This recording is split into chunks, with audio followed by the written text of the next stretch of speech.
మా గ్రామంలో మద్యం గంజాయి వద్దు, మా బ్రతుకు మమ్మల్ని బ్రతకనివ్వండి. కొందరి వ్యక్తుల వల్ల గ్రామం కలుషితమైపోతోంది.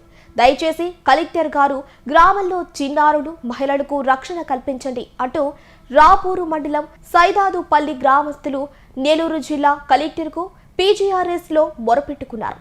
సాక్షాత్తు ఎక్సైజ్ అధికారులకే డబ్బులు చెల్లిస్తున్నాం, అమ్ముకునేందుకు మాకు హక్కు ఉంది అంటూ కొందరు బెదిరిస్తున్నారని గ్రామస్తులు ఆవేదన వ్యక్తం చేస్తున్నారు.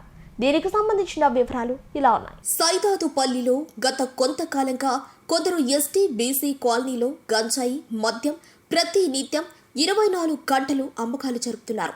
ఈ నెల 14న గ్రామస్తులు అందరూ కలిసి దేవాలయం దగ్గరకు పిలిపించి పెద్దల సమక్షంలో మద్యం బెల్ట్ షాపులు పెట్టి అమ్మవద్దని అమ్మే వారిని హెచ్చరించడం జరిగింది.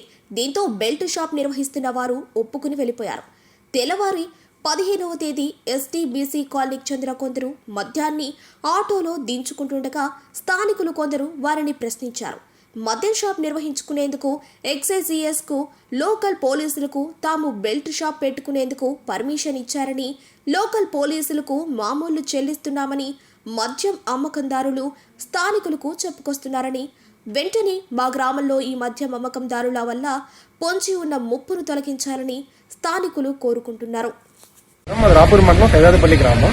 మేము ఈ రోజు కలెక్టర్ గారిని కలవడానికి వచ్చిన సమస్య ఏంటంటే, మా ఊర్లో అక్రమంగా మద్యం గంజాయి అమ్మడం జరుగుతుంది.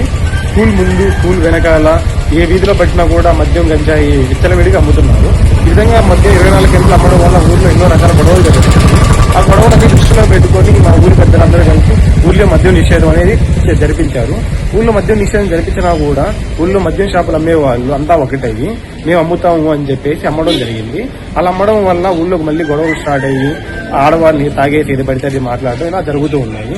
సో ఈ సమస్య మీద మేము కలెక్టర్ గారికి ఫిర్యాదు చేయడానికి వచ్చాము. ఈ కలెక్టర్ గారికి ఫిర్యాదు చేశాము. కలెక్టర్ గారు 24 గంటల్లో మాకు సమస్యను పరిష్కరిస్తారని హామీ ఇచ్చారు.